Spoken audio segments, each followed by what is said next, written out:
Canadian Foreign Minister Melanie Joly made a statement on the occasion of the first anniversary of Azerbaijan's restoration of sovereignty throughout the internationally recognized territory of the country. In it, Joly accused Azerbaijan of allegedly forcibly displacing ethnic Armenians, blockading the Lachin corridor and the Armenian population in Karabakh. Official Baku, represented by Foreign Ministry spokesman Akan Hajizada, condemned the Canadian Foreign Minister's statement aimed against Azerbaijan's sovereignty and territorial integrity. The Canadian Foreign Minister's claims in connection with the Karabakh region, targeting Azerbaijan's sovereignty and territorial integrity and supporting separatism, demonstrate how ingenious and far-sighted Canadian foreign policy is.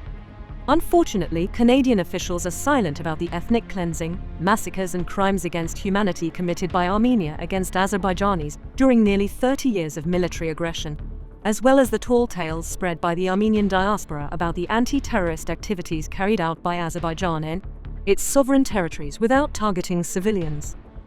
While the Canadian minister has never shown support and interest in the situation and inalienable rights of the nearly 1 million internally displaced persons from the formerly occupied territories of Azerbaijan and forcibly deported from Armenia, allegations of a humanitarian crisis in the region are an indicator of Canada's open bias against Azerbaijan.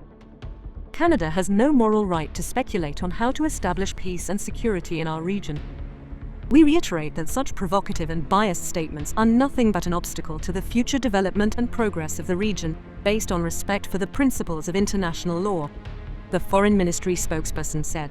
For our part, we should like to emphasize that such accusations from the Canadian Foreign Minister are not only slanderous, but also extremely cynical.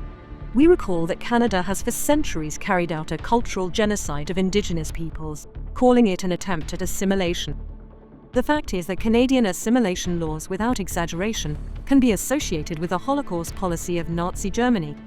Yet the Nuremberg trials to punish those responsible for the disappearance of many Indian tribes and the destruction of their culture and way of life never happened. However, Canada's 2008 National Commission of Inquiry into Forced Assimilation concluded that the practice amounted to cultural genocide. And this practice, it should be noted, was applied in the period from 1883 to 1996.